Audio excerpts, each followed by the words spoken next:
السلام علیکم ورحمۃ اللہ وبرکاتہ۔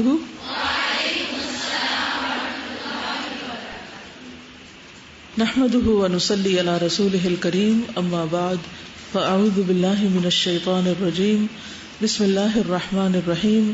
رب اشرح لی صدری ویسر لی امری واحلل عقدۃ من لسانی یفقہوا قولی۔ امت مسلمہ کا سب سے مفلس شخص کون ہوگا قیامت کے دن؟ سب سے فقیر، جو بہت سی نیکیاں لے کر آئے گا لیکن اس کے ساتھ ساتھ اس نے دوسروں کے بہت سے حق مارے ہوئے ہوں گے، یعنی اس کے پاس نماز، روزہ، زکوٰۃ سب کچھ ہوگا، لیکن کسی کو گالی دی ہوگی، کسی پر تہمت لگائی ہوگی، کسی کا مال کھایا ہوگا، کسی کا خون بہایا ہوگا، کسی کو مارا ہوگا۔ ان سب لوگوں کو اس آدمی کی نیکیاں دے دی جائیں گی، اور اگر اس کی نیکیاں ان کے حقوق کی ادائیگی سے پہلے ہی ختم ہو گئی تو ان لوگوں کے گناہ اس آدمی پر ڈال دیے جائیں گے، پھر اس کو جہنم میں ڈال دیا جائے گا، اور یہ اپنے گناہوں کی سزا تو بھگتے گا ہی، ان کی سزا بھی بھگتے گا جن کو اس نے تکلیف پہنچائی تھی۔ تو کون کون سے کاموں سے بچنا چاہیے ورنہ ان کے عوض ہمیں اپنی نیکیاں دینی پڑیں گی؟ نمبر 1، کسی کو گالی نہ دیں۔ دوسری چیز، کسی پر تہمت نہ لگائیں۔ تہمت کیا ہوتی ہے؟ کسی کو بلیم کرنا، الزام لگانا، جھوٹا الزام جس کو کہتے ہیں ہم۔ کسی شخص نے وہ غلطی کی نہیں اور آپ اس کو ذمہ دار قرار دے دیتے، یعنی تم نے چوری کی ہے، یا کوئی اور اخلاقی برائی اس کے اوپر چسپاں کر دینا، اس کے سامنے یا کسی اور کے سامنے اس کے بارے میں ایسی بات کرنا۔ اور تیسری چیز، کسی کا مال کھانا، کسی کا مال چوری کرنا۔ تو جو شخص کسی کا روپیہ، پیسہ یا کوئی چیز چراتا ہے تو قیامت کے دن وہ چیز تو ختم ہو چکی ہوگی، اس کے پاس نہیں ہوگی، اب واپس تو کرنی ہے اسے، جس کی ناجائز طریقے پر وہ چیز اس نے لی۔ تو اب کیا کرنا پڑے گا؟ کس طرح بدلہ دیا جائے گا؟ اس کی نیکیوں سے، یعنی اس کی جو بھی ویلیو ہوگی وہ اس کے ایکول نیکیاں اس شخص کو اس کے اعمال نامے سے نکال کے دے دی جائیں گی۔ تو اس لیے انسان کسی کا مال چوری کرنا تو دور کی بات، شک بھی پڑ جائے کہ یہ ہماری چیز نہیں تو اس کو بھی چھوڑ دیں۔ بعض اوقات ایسا ہوتا ہے نا کہ پین ملتے جلتے ہوتے ہیں، اب آپ کا جو تھا اور آپ اسے اچھی طرح پہچانتے وہ تو نہیں، لیکن اس سے ملتا جلتا رکھا ہوا، تو آپ کہتے ہیں میرا اس نے اٹھا لیا ہوگا، چلو میں اس کا لے لوں، تو ہو سکتا ہے اس نے نہ اٹھایا ہو جس کا آپ اٹھا رہے ہیں۔ تو شک والی چیز سے بھی بچنا چاہیے۔ کسی کا خون بہایا ہوگا۔ خون بہانے کی کیا قسمیں؟ مثلا خون کیسے بات ہے؟ قتل تو سارا ہی خون بہانا ہے نا، لیکن اس سے چھوٹے چھوٹے خون بہانا، مثلا کسی کو ایسی مارنا، کسی کا دانت توڑ دینا فار ایگزامپل، کسی کو کوئی اور چوٹ لگانا کہ جس کی وجہ سے اس کا خون بہنے لگے، تو والجروح قصاص، تو زخمی کرنے سے جو خون بہتا ہے وہ بھی، اور پھر پورا قتل بھی، دونوں چیزیں اس میں آتی ہیں۔ کسی کو مارا ہوگا، مثلا کیسے مارتے ہیں؟ کیا مارنا؟ تھپڑ مارنا، پتھر مارنا، ڈنڈا مارنا، اور کوہنیاں مارنا، جان بوجھ کے دھکے مارنا، یہ سب آتا ہے نا اس میں۔ پھر مارنے سے تو بہت سے جملے بنتے ہیں۔ تو ان سب لوگوں کو اس آدمی کی نیکیاں دے دی جائیں گی جو دنیا میں دوسروں کو یہ ساری اذیتیں یا ان میں سے کوئی ایک یا دو یا سب دیتا رہا۔ تو ہمیں کیسا مسلمان بننا ہے؟ یاد رکھیے کہ یہ کسی کافر، مشرک، منافق کی بات نہیں ہو رہی، یہ کس کی بات ہو رہی ہے؟ قیامت کے دن میری امت کا مفلس آدمی وہ ہوگا۔ نبی صلی اللہ علیہ وسلم کی امت کے مفلس کی بات ہو رہی ہے۔ تو ہم ان میں سے کوئی کام کر کے کسی دھوکے کا شکار نہ ہوں کہ ہم تو آپ کی امت ہیں اس لیے ہمیں تو آگے پار کرا ہی دیا جائے گا، چاہے ہم جو مرضی چوری ڈاکہ غصب کرتے رہے، ہم نے تو لا الہ الا اللہ پڑھ رکھا ہے اس لیے کوئی فرق نہیں پڑتا۔ یاد رہے گی یہ حدیث؟ ایک اور حدیث ہے، رسول اللہ صلی اللہ علیہ وسلم نے ارشاد فرمایا، مجاہدین کی عورتوں کی حرمت اور عزت گھروں میں رہنے والوں کے لیے ایسی ہے جیسے ان کی ماؤں کی عزت ہے۔ کوئی آدمی گھر میں رہنے والوں میں سے ایسا نہیں جو مجاہدین کے کسی آدمی کے گھر میں اس کے بعد نگرانی کرنے والا ہو، پھر ان میں خیانت کا مرتکب ہو کہ اسے قیامت کے دن کھڑا نہ کیا جائے، پھر وہ مجاہد اس کے اعمال میں سے جو چاہے گا لے لے گا، اب تمہارا کیا خیال ہے؟ یعنی ایک شخص اللہ کی راہ میں نکلا ہے اور اس کے پیچھے اس کے بیوی بچے اکیلے ہیں، تو کوئی اور شخص ان کے مال میں سے کچھ ہتھیار لیتا ہے، وہ شخص مثلاً وہیں شہید ہو جاتا ہے یا سالوں سال واپس نہیں آتا، اور پیچھے اس کے بیوی بچے یا اس کا جو مال متاع ہے یا کوئی زمین ہے یا کوئی بزنس ہے اس کو کوئی شخص ہتھیار لیتا ہے، تو قیامت کے دن کیا کیا جائے گا؟ اس کے اعمال میں سے اس مجاہد کو چوائس دی جائے گی کہ آپ جو چاہیں اس میں سے لے لیں. تو آپ نے فرمایا پھر تمہارا کیا خیال ہے کہ کیا ہوگا؟ آپ کا کیا خیال ہے؟ وہ کچھ چھوڑے گا؟ کچھ بھی نہیں چھوڑے گا. اس کے برعکس کچھ لوگوں کا حساب آسان ہوگا، آسان حساب والے. ان میں سب سے پہلے وہ ہے شخص جو لوگوں کو آسانیاں دے. رسول اللہ صلی اللہ علیہ وسلم نے فرمایا تم سے پہلے آدمیوں میں سے ایک آدمی کا حساب لیا گیا تو اس کے پاس کوئی نیکی نہیں تھی مگر یہ کہ وہ لوگوں سے لین دین کیا کرتا تھا. وہ مالدار آدمی تھا، اپنے غلاموں کو حکم دیتا تھا کہ وہ تنگ دست سے درگزر کریں، یعنی غریب شخص سے درگزر کریں. اور اللہ تبارک و تعالیٰ نے فرمایا ہم اس بات کے اس سے زیادہ حقدار ہیں، تم بھی اس سے درگزر کرو. یعنی اللہ تعالیٰ زیادہ حقدار ہے کہ وہ کسی سے درگزر کرے، تو وہ حکم ہوگا کہ تم اس کو چھوڑ دو، اس کو سزا نہ دو. ہم کیا کر سکتے ہیں دوسروں کو آسانی دینے کے لیے؟ کوئی چھوٹا سا کام بتائیے جس میں آپ دوسرے کے لیے آسانی پیدا کر سکتے ہیں. کچھ تو سوچے نا، تاکہ ہم بھی کریں اور اللہ تعالیٰ قیامت کے دن ہمارے لیے بھی آسانی پیدا فرمائے. مثلا دوسرے کو راستہ دینا. پتھر تو بعد میں آئے گا، ہم خود ہی پتھر ہوتے ہیں جو دوسروں کو گزرنے نہیں دیتے. عین راستے میں گلے ملنے لگتے ہیں اور پوری پیچھے لائن کھڑی ہوتی ہے. اور نماز کی صف میں دوسرے کو جگہ دینے کے لیے خود پچھلی صف میں چلے جائیں، جی، تاکہ دوسروں کی صف برابر ہو سکے، ورنہ تو کندھے آگے پیچھے ہوں گے. کسی کو گاڑی میں لفٹ دینا. اور جب کسی سے بات کریں تو اس سے ایسی بات کریں کہ وہ دوسرا جو ہے آپ سے اپنے دل کی بات کر سکے، یعنی کمفرٹیبل ہو آپ سے بات کرتے وقت. کسی کو بعض اوقات اچھا مشورہ دینے سے اس کے راستے آسان ہو جاتے ہیں. اور کسی کو سیکھنے میں کچھ مشکل ہو رہی ہے تو آپ کو کوئی ٹپ ایسی معلوم ہے، آپ اس کو دے سکتے ہیں. آپ میں سے ہر شخص یہ سوچے کہ وہ کسی کے لیے کیا آسانی پیدا کر سکتا ہے. دیکھیے اس کا تعلق نا صرف چند چیزوں سے نہیں ہے، اس کا تعلق ہر چیز سے ہے کہ کوئی بھی کام آپ کرنے لگے ہیں، کہیں پر بھی ہیں، تو اس میں دوسروں کے لیے آسانی پیدا کریں. مثلا اس وقت میں آپ سے بات کر رہی ہوں، اگر میں اس بات کو یہاں بیٹھ کے کروں تو کیا ہوگا؟ آپ کے لیے سننے میں مشکل ہوگی نا، ہے نا مشکل. تھوڑا سا آگے آ جانے سے آپ کے لیے کیا ہو گیا؟ آسانی ہو گئی. اور اگر میں تھوڑا سا اور آگے آ جاؤں تو اعتدال ضروری ہے نا. اسی طرح کبھی بھی آپ کسی سے بات کریں، نہ تو چیخ چلا کے بولیں اور نہ ہی اتنا آہستہ کہ منہ کے اندر ہی بولتے رہیں کہ دوسرے کو سمجھ ہی نہ آئے اور وہ کہے اچھا ذرا دوبارہ بات کریں پھر سے بولیں. تو ہم دوسرے کو کیا کر رہے ہیں؟ اریٹیٹ کر رہے ہیں نا، تنگ کر رہے ہیں، اس کے لیے مشکل پیدا کر رہے ہیں. ایک اور چیز، اس وقت آپ مشکل میں بیٹھے ہوئے ہیں گرمی میں، تو مجھے کیا کرنا چاہیے؟ آپ سب کو یہاں سے چھٹی دے دینی چاہیے، تو آسانی ہو جائے گی نا سب کے لیے. آپ جا کے گھر لیٹ جائیں گے، آرام کریں گے. یا اس میں بھی آپ کے لیے کوئی آسانی ہے جو اس وقت آپ سیکھ رہے ہیں؟ اس سے بھی آسانی ہو رہی ہے. دین کا ایک کانسیپٹ سمجھنے میں ہمیں آسانی مل رہی ہے اس وقت، کیونکہ کچھ آسانیاں حصی ہوتی ہیں اور کچھ آسانیاں مانوی ہوتی ہیں. ٹھیک ہے نا. اور ایک اور چیز بھی یاد رکھیے، ان مع العسر یسرا، تنگی کے ساتھ آسانی. تو کچھ جگہیں ایسی ہوتی ہیں کہ جن پہ دوسرا چڑھ نہیں سکتا، تو اس کو چڑھنے میں مدد دے کے وہ اس کو ہو رہی ہے مشکل، لیکن آپ کہتے نہیں چڑھو چڑھو چڑھو، اور چڑھا دیتے ہیں آپ. اب وہ اس کے لیے آسانی ہو گئی.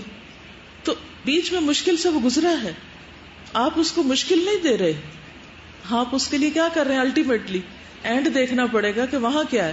اور اگر اس وقت میں آپ کو چھٹی دے دوں اور آپ کیفیٹیریا میں چلے جائیں تو اس کا اینڈ کیا ہے؟ آسانی. کیا میں آپ کو آسانی دے رہی؟ نہیں، آپ کے لیے مشکل پیدا کر رہی ہوں. اصل میں مشکل پیدا کرنے کا مطلب یہ ہوتا ہے کہ دوسرے کو تنگ کیا جائے، اس کے اوپر ایسی مشقت ڈال دی جائے جو اس کے بس سے باہر ہو، کام جو وہ کر نہ سکے. مثلاً ہم ڈاکٹر کے پاس ہیں، ہم دیکھتے ہیں کہ ہمارے پیچھے والا شخص کرا رہا ہے، کھڑا نہیں ہو پا رہا ہے، یا کوئی بزرگ ہے، بوڑھا ہے، آپ اپنی ٹرن اس کو دے دیتے ہیں. آپ بس میں سوار ہوئے ہیں اور وہاں پر آپ دیکھتے ہیں کہ کوئی شخص آپ سے عمر میں زیادہ ہے، وہ کھڑا نہیں ہو پا رہا، آپ اس کو جگہ دے دیتے ہیں، آپ اٹھ جاتے ہیں. یہ ہے آسانیاں دینا. ٹھیک ہے، تو ہم سب اپنے مزاج کے اندر یہ چیز پیدا کریں کہ ہم کہاں دوسرے کے لیے سہولت پیدا کر سکتے ہیں. تو قیامت کے دن اللہ تعالیٰ ایسے لوگوں کے لیے بھی سہولت پیدا کر دے گا. یسروا ولا تعسروا. ٹھیک ہے، نبی صلی اللہ علیہ وسلم نے فرمایا وبشروا ولا تنفروا، خوشخبریاں دیا کرو، نفرتیں نہ دلایا کرو. پھر دوسروں کے لیے فائدہ مند انسان. رسول اللہ صلی اللہ علیہ وسلم نے فرمایا وہ لوگ اللہ تعالیٰ کے نزدیک زیادہ محبوب ہیں جو دوسرے لوگوں کے لیے زیادہ فائدہ مند ہیں، اور اللہ تعالیٰ کے نزدیک سب سے زیادہ پسندیدہ اعمال یہ ہیں: مسلمان کا اپنے بھائی کو خوش کرنا، ٹھیک ہے، خوش کرنا، اس سے تکلیف دور کرنا، اس کا قرضہ چکانا، اسے کھانا کھلانا. پھر فرمایا مجھے کسی بھائی کی ضرورت پوری کرنے کے لیے اس کے ساتھ چلنا اس مسجد میں یعنی مسجد نبوی میں 1 مہینہ اعتکاف کرنے سے زیادہ محبوب ہے کہ میں کسی مشکل میں مبتلا شخص کے ساتھ جا کر اس کی ہیلپ کروں. جس نے اپنے غضب کو روک لیا، یعنی سخت غصہ آیا تھا کسی پر لیکن خود کو کنٹرول کر لیا، اللہ تعالیٰ اس کی خامیوں پر پردہ ڈالے گا. سبحان اللہ، کتنی خوبصورت بات ہے. کس میں خامیاں نہیں، کس میں کوتاہیاں نہیں، کہاں کہاں ہم غلطیاں کرتے ہیں. تو ہم سب کیا چاہتے ہیں کہ اللہ میری غلطی نظر نہ آئے اس کو. جیسے پیپر حل کیا، پھر ہم بعد میں کوئی غلطی یاد ہے، او ہو وہ میں نے تو یہ لکھ دیا، پھر ہم کیا چاہتے ہیں اللہ ٹیچر کو نظر ہی نہ آئے. یہ چھوٹی سی مثال ہے جیسے ہم اپنے لیے عام طور پر جو چیزیں چاہ رہے ہوتے ہیں. جو آدمی اپنے غصے کو نافذ کرنے کی سخت کے باوجود پی گیا، یعنی وہ نافذ کر سکتا تھا، نافذ کرنے کی سخت کے باوجود پی گیا، اللہ تعالیٰ روز قیامت اس کے دل کو امیدوں سے بھر دے گا. وہ دن جو اتنا ہلا دینے والا ہوگا، اس دن وہ بہت پر امید ہوگا کہ میرا کام آسان ہو جائے گا، میرا کام ہو جائے گا.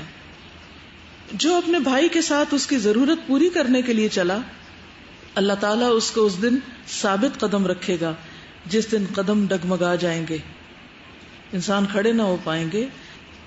اس دن اللہ تعالیٰ اس کو ثابت قدمی دیں گے. اور بدخلقی، بد اخلاقی اعمال کو یوں تباہ کر دیتی ہے جیسے سرکہ شہد میں بگاڑ پیدا کر دیتا ہے. دیکھیے، شہد کو اگر پانی میں ملائیں تو کیا چیز غالب آتی ہے؟ شہد. میٹھا ہو جاتا ہے پانی. دودھ میں ملائیں تو شہد غالب آتا ہے. اسی طرح اور بھی بہت سے لیکوڈز میں اگر آپ شہد ڈالیں تو شہد ان کو میٹھا کر دے گا، لیکن اگر آپ سرکے کے گلاس میں 1 چمچ شہد ڈالیں تو کیا ہوگا؟ سرکہ غالب آ جائے گا. تو اسی طرح جو بد اخلاقی ہوتی ہے وہ انسان کے سارے میرٹس، اس کی ساری خوبیوں، اس کی ساری قابلیتوں پہ پانی پھیر دیتی ہے. وہ بد اخلاقی غالب آ جاتی ہے اور باقی ساری چیزیں نیچے چھپ جاتی ہیں. وہ کھٹاس پیدا ہو جاتی ہے، میٹھا پن ختم ہو جاتا ہے، انسان سویٹ نہیں رہتا، ساور بن جاتا ہے. پھر جہنم سے بچنے والے کون ہیں؟ رسول اللہ صلی اللہ علیہ وسلم نے فرمایا جس کی 3 بیٹیاں ہوں وہ ان پر صبر کرے اور محنت اور کوشش کر کے ان کو کھلائے پلائے، انہیں پہنائے، تو وہ اس کے لیے قیامت کے دن آگ کی آڑ ثابت ہوں گی. یعنی بیٹیاں قیامت کے دن آگ سے ڈھال بن جائیں گی. عزت پانے والے. رسول اللہ صلی اللہ علیہ وسلم نے فرمایا جو بندہ کسی ظلم کو معاف کر دیتا ہے، یعنی کسی کی زیادتی کو، اللہ قیامت کے روز اس کی عزت بڑھائے گا. مثلاً آپ کہیں جائیں، وہ آپ کو عزت دیں، یا آپ کسی سے ملاقات کریں تو وہ آپ کے ساتھ بہت احترام سے پیش آئے، تو آپ کو کیسا فیل ہوتا ہے؟ اور اس کے برعکس آپ کسی سے ملیں، ورنہ آپ کے سلام کے جواب نہ دے، وہ آپ سے ہاتھ بھی نہ ملائے، آپ سے بات بھی نہ کرے، تو کیسے فیل ہوتا ہے؟ تو دونوں چیزوں میں فرق ہے نا. تو کچھ لوگ ہوں گے قیامت کے دن اللہ تعالیٰ ان کو عزت و اکرام عطا فرمائے گا اور کچھ لوگوں سے بات بھی نہیں کرے گا. پھر اللہ تعالیٰ کی معافی پانے والے، جو شخص کسی انسان کی لغزش کو معاف کر دیتا ہے. لغزش کیا ہوتی ہے؟ پھسلن. ہم سب پھسلتے ہیں، ٹھیک چلتے چلتے کوئی غلطی کر بیٹھتے ہیں، پھر گر پڑتے ہیں. اللہ تعالیٰ قیامت کے دن اسے معاف فرما دیں گے.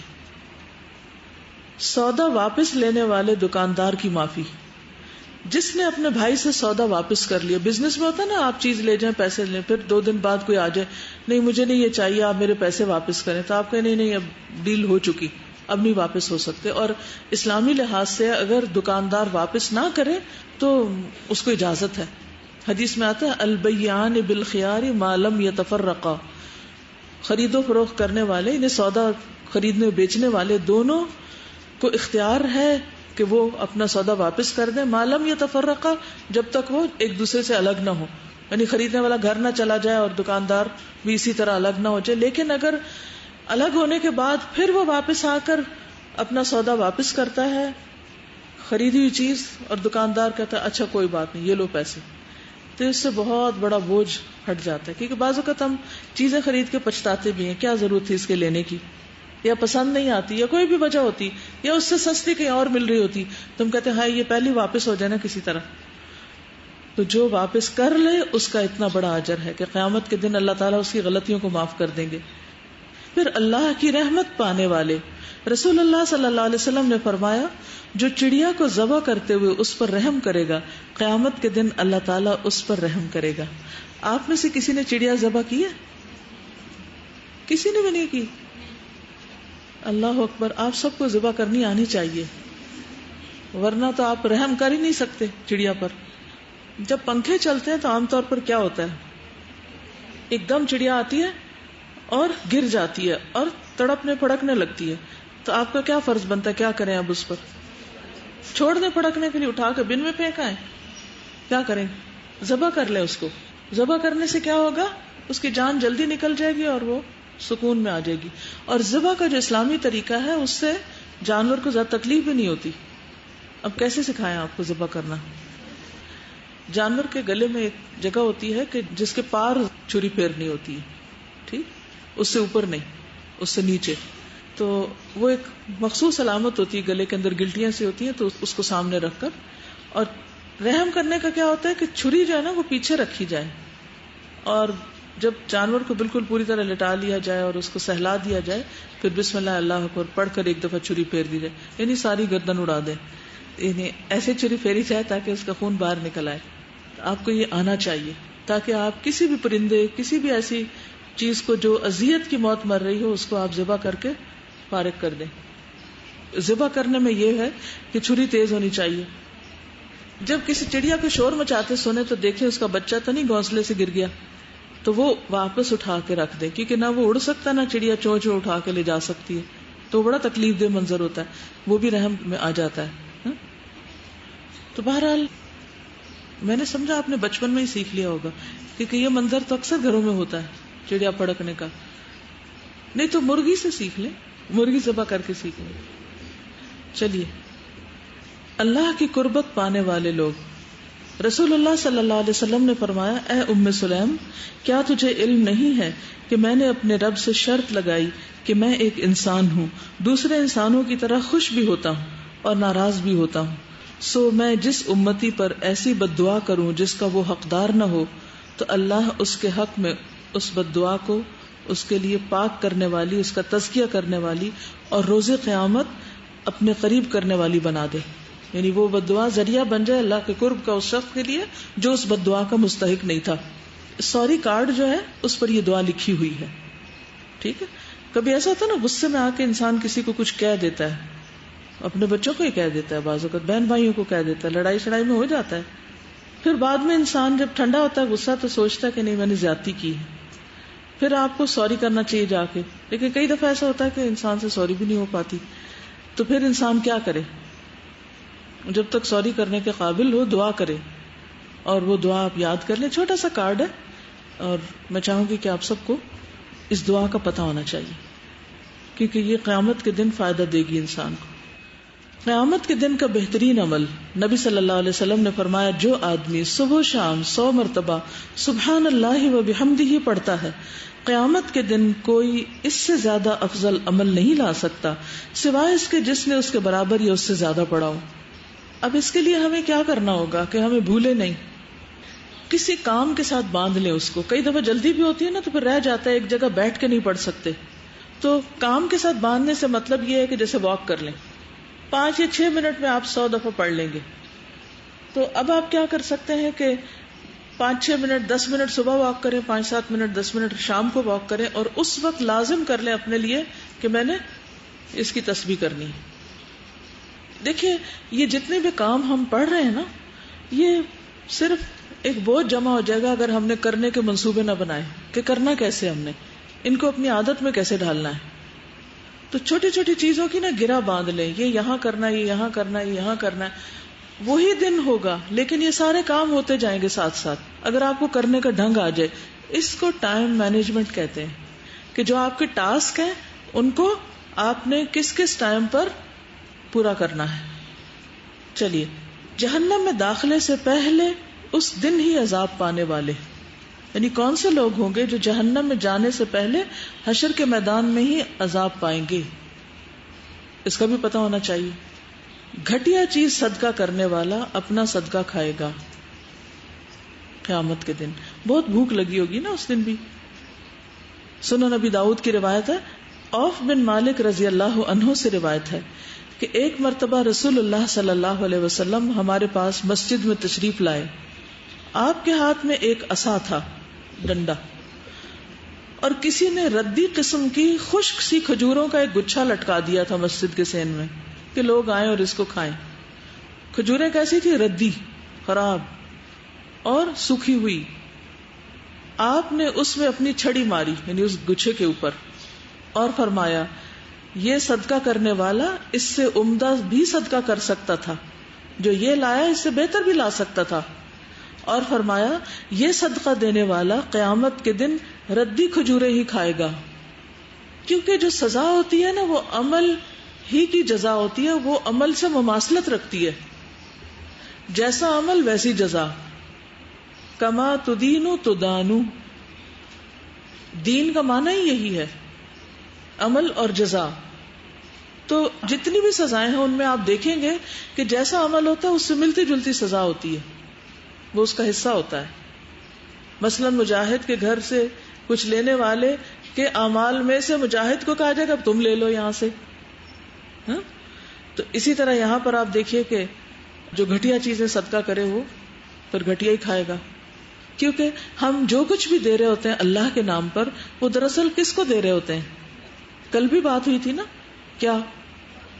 کیا بات تھی؟ کسی کو پانی پلاتے وقت یہ سوچیں کہ آپ اللہ کے لیے دے رہے ہیں، یعنی یہاں اللہ تعالیٰ دیکھ رہے ہیں مجھے، میں اللہ تعالیٰ کو دے رہی ہوں۔ کیسی پریزنٹیشن ہونی چاہیے؟ گھر میں کراکری کے مختلف سیٹ ہوتے ہیں نا، کون سا سیٹ کب نکلتا ہے، کون سا کب نکلتا ہے، کس کے لیے نکلتا ہے؟ جس کو ہم جتنی عزت دینا چاہتے ہیں اس کے لیے ویسے ہی اہتمام کرتے ہیں۔ پھر تو کل کسی کو پانی پلایا، الحمدللہ، اور خوشی ہوئی بہت، الحمدللہ۔ بعض اوقات ایسا ہوتا ہے نا، کوئی ایمرجنسی ہو جاتی ہے ملک میں، جیسے پچھلے سال یا اس سے پہلے سیلاب تھا، پھر زلزلہ تھا، تو سب لوگ اپنے گھروں سے کچھ نہ کچھ لے کے آتے ہیں۔ تو اس طرح الہدیٰ میں بھی ہمیشہ الحمدللہ اسی طرح چیزیں اکٹھی ہوئی، پھر ان کی سارٹنگ ہوئی۔ کچھ چیزیں تو انتہائی اچھی، بہترین، برانڈڈ یا بالکل نیو، ان ٹچ، اور کچھ لوگوں کی چیزیں بالکل ایسے جیسے بالکل ہی پھٹی پرانی، گندی، دھلی ہوئی بھی نہیں، اور ایسے جیسے گٹریاں باندھ کے کہیں پھینکی ہوئی تھی تو خیال ہے کہ اٹھا کے چلو صدقہ کر دیتے ہیں، کوڑے پہ پھینکنے کی بجائے صدقہ دے آتے ہیں۔ ٹھیک ہے، استعمال شدہ چیزیں بھی کسی کو دی جا سکتی ہیں، کیونکہ ریسورسز ضائع نہیں کرنے چاہیے۔ ایک اچھی چیز ہے، اگر آپ کا جسم بڑا ہو گیا اور آپ کو کپڑے پورے نہیں آ رہے تو ان کو کھلا کرنے کا بھی ٹائم نہیں، تو رکھنے سے بہتر ہے کہ آپ کیا کریں، آپ ان کو آگے دے دیں، کوئی اور استعمال کرے۔ لیکن دیتے وقت کس چیز کا خیال کریں؟ ان کو دھوئیں اچھے سے استری کریں، اس سے زیادہ اچھے استری کریں جو آپ خود اپنے لیے کرتے ہیں، اور بہترین طریقے سے اس کو پیک کر کے آپ دوسرے کو دے دیں.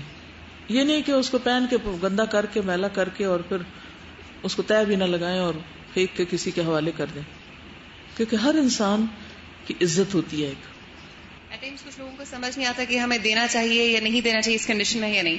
تو اگر بندہ اپنے آپ کو اس جگہ پہ رکھ لینا کہ اگر مجھے کوئی یہ they would I accept it اور ناٹ, تو خود ہی کلیئر ہو جاتی ہے چیز. بالکل. اصل میں اگر انسان یہ سوچ لینا کہ یہ جو میں دے رہا ہوں نا یہ مجھے کو ہی ملنا ہے, تو پھر کیا بنے گا. باتوں کی ٹوہ میں لگنے والے کو عذاب.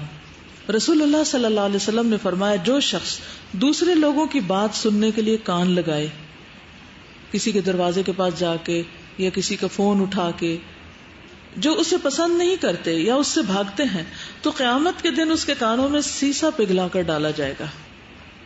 پھر مصور کو عذاب. رسول اللہ صلی اللہ علیہ وسلم نے فرمایا, جو کوئی تصویر بنائے گا اسے مکلف بنایا جائے گا کہ اس میں روح بھی ڈالے جو وہ نہ کر سکے گا, یعنی ہاتھوں سے جو ڈرا کی جاتی ہیں تصویریں. پھر جھوٹا خواب سنانے والے کو عذاب. استغفر اللہ. نبی صلی اللہ علیہ وسلم نے فرمایا, جس نے ایسا خواب بیان کیا جو اس نے دیکھا نہ ہو تو اسے جو کے 2 دانوں کو قیامت کے دن گرہ لگانے کے لیے کہا جائے گا. جیسے گندم کے دانے نا, کہ ان کو ٹائی اپ کرو, تو وہ کیسے کرے گا, اور وہ اسے ہرگز نہ کر سکے گا. یعنی ایسی مشقت میں ڈالا جائے گا کہ جو اس کے لیے سخت تکلیف دہ ہوگی. پھر اسی طرح جس نے اپنے غلام پر تہمت لگائی حالانکہ غلام اس تہمت سے بری تھا, یعنی اپنے سرونٹ پہ ایسا الزام لگا دیا کہ جو اس میں غلطی نہیں تھی, تو قیامت کے دن اسے کوڑے لگائے جائیں گے, الا یہ کہ اس کی بات صحیح ہو. تو کسی کو چھوٹا سمجھ کے, غریب سمجھ کر اسے مورد الزام نہ ٹھہرائیں جب تک کوئی ثبوت نہ ہو. پھر شہرت کا لباس پہننے والے کا عذاب. نبی صلی اللہ علیہ وسلم نے فرمایا, جس شخص نے شہرت کا لباس پہنا اللہ تعالیٰ قیامت کے روز ویسا ہی کپڑا اسے پہنائیں گے. ابو عوانہ نے اپنی روایت میں یہ اضافہ کیا کہ پھر اس میں آگ بھڑکا دی جائے گی. یہ بتائیے کہ شہرت کا لباس کیا ہے؟ من لبس ثوب شہرت, یعنی ایسا لباس جس کو پہن کر شہرت مطلوب ہو. ٹھیک ہے, ایک یہ معنی ہو سکتا ہے کہ انسان سب سے نمایاں نظر آنا چاہے, کہ ہر جگہ دھوم مچ جائے کہ فلاں نے تو شادی پر ایسا جوڑا پہنا تھا کہ آج تک دیکھا ہی نہیں کسی کا, تو جس سے ہر طرف شہرت ہو جائے. دوسرا یہ کہ اگر شہرت کو ایک لباس کی شکل دے دی جائے, جیسے لباس التقویٰ ہے, تو وہ کون سا لباس ہے؟ کوئی تقویٰ اوپر پہنتے ہیں, کسی خاص ڈریس کا نام ہے تقویٰ؟ نہیں. لباس التقویٰ کا مطلب یہ ہے کہ انسان کے اندر تقویٰ ہو جو اس کی شخصیت میں جھلک رہا ہو. اسی طرح لباس الشہرت ایسا لباس کہ جس سے انسان کی شخصیت یا اس کی نیت یا اس کا جو انداز ہے وہ پتہ چل رہا ہو کہ یہ شہرت کا طالب ہے. لباس تو فزیکل ہی ہوتا ہے, یعنی ایسا لباس پہنے کہ جس سے شہرت مطلوب ہو. ٹھیک ہے, یونیفارم پہننا شہرت کا لباس نہیں ہے, الا یہ کہ آپ اس کو شہرت کا ایک ذریعہ بنا لیں, وہ ایک اور بات ہے کہ لوگ کہیں کتنی نیک شریف ہے جو حجاب کرتی ہے لڑکی. ایک تو کامن سب کے لیے ہوتے ہیں, اور کچھ شوز کی رینج ایسی ہے جو بہت ایکسپینسو ہے, اور وہ یہ کہتے ہیں کہ پوری شہر میں صرف ایک آپ کے پاس وہ جوڑا ہوگا اور کسی کے پاس اس کا پیئر نہیں ہوگا. پھر اس پہننے کا مقصد کیا ہے, پہننے والے کی نیت کیا ہے؟ اس سے میرا نام ہوگا کہ صرف آئی ہیو دس تھنگ, یہ چیز آئے گی, یعنی دوسروں سے نمایاں ہونا چاہتا ہے. ایگزیکٹلی. کیونکہ کوئی بھی اچھی سے اچھی چیز کسی کے دل کو لگے تو کچھ بھی کوئی پہن سکتا ہے, چاہے کہیں سے بھی خریدے, لیکن اگر نیت یہ ہے کہ میں سب سے نمایاں نظر آؤں, دوسروں سے بہتر لگوں, تو وہ ٹھیک نہیں. اس میں نیت کا بہت بڑا دخل ہے. ٹھیک ہے, دیکھیے ایک مثلاً یہ کسی کی ایک خاص کلر چوائس ہے یا ایک خاص اسٹائل کا اس نے اپنے لیے کپڑا بنایا تاکہ سہولت ہو اور وہ اس میں کمفرٹیبل ہوتا ہے. اور آپ نے دیکھا ہوگا کہ بعض اوقات آپ ایک اسٹائل پہننے لگتے تو اس میں اتنے کمفرٹیبل ہو جاتے کہ چینج کرنے میں بعض اوقات دقت ہوتی, لیکن اس کی نیت یہ نہیں ہے کہ میں دوسروں سے مختلف نظر آؤں. یہ فرق ہے. لیکن اگر کوئی اس نیت سے پہنا تو وہ غلط ہے. یعنی کوئی بھی ایسا اسٹائل اختیار کرنا کہ وہ اسی کے لیے مشہور ہو جائے کہ یہ فلاں کا اسٹائل ہے. معمولی چیزیں روکنے والے پر گنجے سانپ کا مسلط ہونا. قرآن مجید میں کوئی آیت بتائیے جو معمولی چیزیں روکنے والے کی سزا کے لیے بتائی گئی ہے. ویل للمصلین الذین هم عن صلاتهم ساہون الذین هم یراؤون ویمنعون الماعون. دکھاوا کرتے ہیں اور ضرورت پڑنے کی چھوٹی سی چیز بھی نہیں دیتے. تو یہاں بھی اس کی بات ہو رہی ہے دکھاوے کے بعد. رسول اللہ صلی اللہ علیہ وسلم نے فرمایا جب کوئی رشتہ دار اپنے کسی قریبی رشتہ دار کے پاس جا کر کسی زائد چیز کا سوال کرتا ہے جو اللہ نے اس کو دی ہوتی، مثلا اس کا ایک کھیت ہے، اب کھیت ہے اس کا اور وہ اس کا بزنس بھی ہے، اس نے اس میں سے بیچا بھی، اس میں سے خود گھر کے لیے بھی رکھا، تو اس کو ایک حصہ رشتہ داروں کے لیے بھی رکھنا چاہیے. ٹھیک ہے نا. اب جب وہ رشتہ داروں کے لیے آپ رکھتے ہیں تو یہ ایک بہترین صدقہ ہے. لیکن اگر کوئی شخص سارے کا سارا بیچ ڈالتا ہے، جیسے وہ باغ والوں کا قصہ ہے، پڑھا ہے نا باغ والوں کا قصہ، کیا کیا تھا انہوں نے کہا تھا کوئی مسکین نہ آنے پائے، کسی کو نہیں دینا ہم نے، ہمارا باپ تو بے وقوف آدمی تھا، اتنا بڑا باغ اور اس میں سے کچھ کمائی نہیں کرتا تھا. اچھا اب کیا ہے کہ دنیا میں وہ شخص اس رشتہ دار کے پاس جاتا ہے، ایک رشتہ دار دوسرے کے پاس جاتا ہے اور کہتا ہے کہ اللہ نے تمہیں اتنی زمینیں دی ہوئی ہیں اور اتنا اناج ہے تمہارے پاس، اور میرے لیے اب زندگی بڑی مشکل ہو رہی ہے، تھوڑی سی مجھے بھی تم اس میں سے دے دو. تو وہ کہے جاؤ جاؤ میرے پاس کچھ نہیں. یا وہ اس طرح اپنا پھل اور ہر چیز سمیٹے کہ کسی کو دکھے ہی نہ، نظر ہی نہ آئے، دے ہی نہ. تو ایسے کنجوس آدمی کے لیے قیامت کے دن جہنم سے سانپ نکالا جائے گا جو اپنی زبان نکالے ہوئے ہوگا، جسے شجاع کہتے ہوں گے، یعنی سانپ کا نام ہے. اسے ایسے آدمی کا طوق بنا دیا جائے گا، یعنی جو بخیل ہوگا، جو دوسرے رشتہ دار پہ خرچ نہیں کرتا، کیونکہ انسان کے مال میں اس کے رشتہ داروں کا بھی حق ہوتا ہے. تو اس لیے جب گھر میں کوئی چیز آئے تو کیا کرنا چاہیے، اس میں سے کچھ نہ کچھ اپنے بہن بھائی اور رشتہ داروں کے لیے کچھ کچھ حصہ نکالنا چاہیے. سارے کا سارا اپنی ذات پر، یہ صرف اپنے بچوں پہ خرچ نہیں کر دینا چاہیے. اس کا فائدہ کیا ہوگا؟ صلہ رحمی اور تعلقات اچھے ہوں گے، نفرتیں ختم ہوگی، چیز میں برکت ہوگی، سکون ہوگا. صدقہ کرنے سے جتنا سکون ملتا ہے شاید ہی کسی اور چیز سے ملتا ہو. دینے سے جتنی خوشی ملتی ہے اتنی لینے سے نہیں ملتی. اس کا رزق اور عمر بڑھا دی جاتی. آپ جو دیں گے اللہ تعالیٰ اس کے پیچھے اور لے آئے گا، اس سے بہتر لے آئے گا. تو بخل نہ کریں. اور پھر بڑی بات ہے کہ اللہ کے لیے دے رہے ہیں. لیکن اگر کبھی ایسا بھی ہوتا ہے، سورۃ بنی اسرائیل میں آتا ہے وَإِمَّا تُعْرِضَنَّ عَنْهُمْ ابْتِغَاءَ رَحْمَةِ رَبِّكَ تَرْجُوهَا فَقُلْ لَهُمْ قَوْلًا مَيْسُورًا. کبھی ایسا ہوتا ہے کہ انسان کے پاس ہوتا ہی نہیں اور دوسرا سمجھتا ہے اس کے پاس بہت کچھ ہے. مثلا آپ نے اپنی کھیت میں سے صرف بیج رکھا ہوا ہے، اب وہ آپ دوبارہ ڈالیں گے تو پھر اگے گی. اب کوئی آتا ہے تو کہتے ہیں بیج ہی مجھے دے دو. اب کیا ہے اس صورت میں؟ قُلْ لَهُمْ قَوْلًا مَيْسُورًا. آسانی نرمی سے بات کر کے سمجھا دو، ڈانٹ ڈپٹ نہیں، غصہ نہیں، ریاکشن نہیں. پھر جنت کی خوشبو اور ہوا سے محرومی. رسول اللہ صلی اللہ علیہ وسلم نے فرمایا جو شخص ایسا علم جس کے ذریعے اللہ کی رضا حاصل ہوتی ہو صرف اس لیے حاصل کرے کہ دنیاوی ساز و سامان حاصل کر سکے، تو ایسا شخص قیامت کے دن جنت کی خوشبو بھی نہیں پا سکے گا، یعنی جنت کی ہوا بھی اس تک نہیں پہنچے گی. یعنی دین کا علم اس لیے حاصل کرے کہ اس سے دنیا کمائے. پھر قیامت کے دن شدید عذاب پانے والے. رسول اللہ صلی اللہ علیہ وسلم نے فرمایا سب سے زیادہ سخت عذاب اس کو ہوگا جس نے کسی نبی کو قتل کیا، یا اس نے کسی نبی کو شہید کیا، یا گمراہی کا پیشوا ہو، یا لاشوں کا مسئلہ کرنے والا. پھر جو لوگ دنیا میں انسانوں کو سخت سزائیں دیتے ہیں قیامت کے دن ان کو بھی سخت سزائیں دی جائیں گی. کہ دن ان کو بھی سخت سزائیں دی جائیں گی. کہ دن ان کو بھی سخت سزائیں دی جائیں گی. کہ دن ان کو بھی سخت سزائیں دی جائیں گی. کہ دن ان کو بھی